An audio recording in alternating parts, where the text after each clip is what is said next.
Good morning, students. Welcome in Manju Biology classes.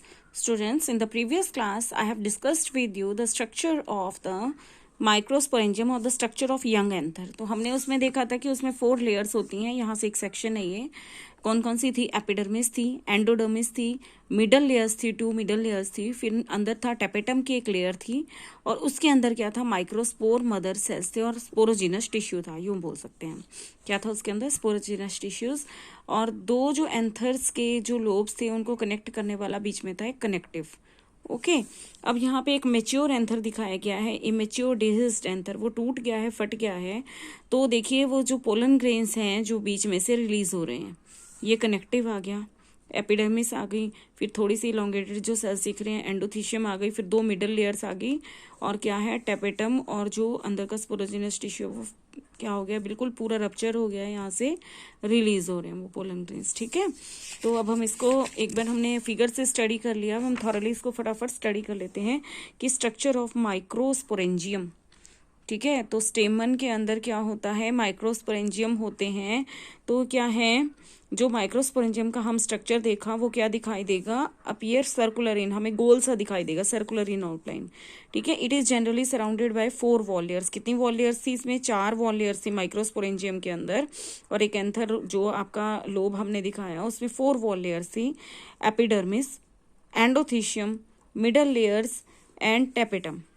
ठीक है, epidermis, endothecium, middle layers and tapetum. जो outer 3 wall layers थी उनका क्या फंक्शन था? प्रोटेक्शन का। ठीक है, और क्या करते हैं? हेल्प करते हैं एंथर से पोलन ग्रेन्स की रिलीज करवाने के लिए, वो उनका फंक्शन है, प्रोटेक्शन का फंक्शन है। And help in the distance of anther to release the pollen. जो अंदर वाली लेयर है वो है टेपेटम, उसमें क्या होता है? वो पोलन ग्रेन्स को नरिश करने के काम आती है। ठीक है ना, पोलन ग्रेन्स को डेवलपिंग जो पोलन ग्रेन्स हैं उनको नरिशमेंट देती है। कौन देती है? टेपेटम देती है।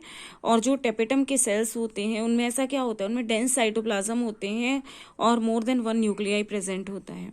ठीक है, डेंस साइटोप्लाज्म होता है और मोर देन 1 न्यूक्लियाई प्रेजेंट होता है। तो वो जो डेवलपिंग पोलन ग्रेन्स होते हैं उनको नरिशेस करते हैं। 1 मार्क का क्वेश्चन यहाँ से आ जाता है ये।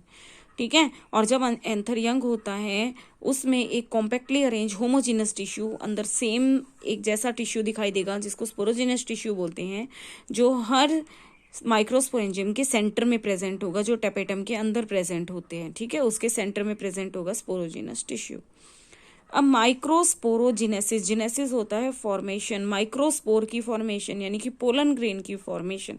अब माइक्रो अंदर स्पोरोजिनस टिश्यू है, इसमें डिविजन्स होंगे तो माइक्रोस्पोर्स होंगे, माइक्रोस्पोर्स यानी कि पोलन ग्रेन्स पैदा होंगे।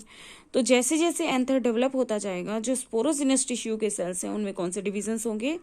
हमने क्या बनाने हैं? मेल गैमेट्स बनाने हैं, पोलन ग्रेन्स बनाने हैं, तो हमारे पास कौन से डिविजन्स होंगे? उनमें मियोसिस होगा, मियोटिक डिविजन्स होंगे, और एक एक से कितने बन जाएंगे? 4 माइक्रोस्पोर।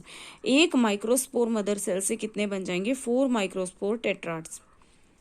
जैसे ही एंथर डेवलप होगा, एज द एंथर डेवलप्स, तो सेल्स ऑफ द जो स्पोरोजिनस टिश्यू हैं, जैसे ही एंथर डेवलप होगा, जो स्पोरोजिनस टिश्यू के जो सेल्स थे उनमें मियोटिक डिविजन्स होंगे और माइक्रोस्पोर टेट्राड्स की फॉर्मेशन हो जाएगी। ठीक है, तो अब क्या है? जैसे एज ईच सेल, जो स्पोरोजिनस टिश्यू, ये था स्पोरोजिनस टिश्यू, देखो ये अंदर।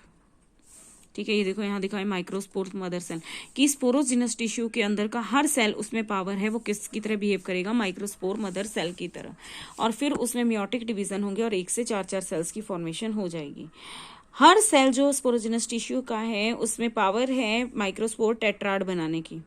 ठीक है, each one is a potential pollen और माइक्रोस्पोर मदर सेल। हर सेल से क्या बन सकता है? माइक्रोस्पोर मदर सेल बनेगा। और इसी फॉर्मेशन को माइक्रोस्पोर मदर सेल से माइक्रोस्पोर्स बनने की जो प्रोसेस है, या पोलन मदर सेल से पोलन्स बनने की जो प्रोसेस है, इसी को बोलते हैं माइक्रोस्पोरोजिनेसिस। मैंने बोला देखो, स्पोरोजिनस टिश्यू का हर cell, each cell of the sporogenous tissue has the power of giving rise to the microspore tetrad. ठीक है। तो वो क्या बिहेव करेंगे, पोलन मदर सेल या माइक्रोस्पोर मदर सेल की तरह बिहेव करेंगे, फिर उनमें मियोटिक डिविजन्स होंगे और माइक्रोस्पोर्स की फॉर्मेशन हो जाएगी। तो इसी प्रोसेस को process of formation of microspores from the pollen mother cell is called as, through meiosis is called as microsporogenesis. और माइक्रोस्पोर्स जो हैं जैसे ही फॉर्म होंगे वो 4 के ग्रुप में अटैच होंगे, जिसको माइक्रोस्पोर टेट्राड बोला जाता है। एज द एंथर क्या है इसमें, मेच्योर एंडीहाइड, जैसे जैसे एंथर बड़ा होगा डीहाइड उसका पानी सूखता जाएगा, तो माइक्रोस्पोर टेट्राड जो है अलग होते जाएंगे, डिसोशिएट हो जाएंगे एक दूसरे से, और क्या हो जाएंगे, क्या बन जाएंगे उनसे, पोलन ग्रेन। तो इनसाइड ईच माइक्रोस्पोरेंजियम, तो हमने देखा कि एक जो ये माइक्रोस्पोरेंजियम होता है पूरा, ये जो है इसमें क्या होता है, सेवरल थाउजेंड, बहुत सारे माइक्रोस्पोर्स या पोलन ग्रेन्स बनते हैं, जो जब एंथर डिहिसेस फटेगा उसी टाइम वो रिलीज होंगे। Okay, thank you, have a nice day. Students सुनिए, मैं सोच रही थी कि मैं ऑनलाइन या ऑफलाइन जो है कोचिंग क्लासेस स्टार्ट कर देती हूँ। तो आप देख लीजिएगा, जिसको ऑनलाइन क्लासेस लेनी हो तो वो जूम ऐप पे हो जाएगी, फॉर 1 आवर की क्लास होगी, लेकिन उसके लिए आपको पेमेंट देनी पड़ेगी। और मेरा नंबर पहले भी मैंने बताया हुआ है, अगर किसी को क्लास लेनी हो तो वो मुझे मैसेज कर सकता है, मैं उसको नंबर सेंड अपना कर दूंगी। Okay, thank you, have a nice day.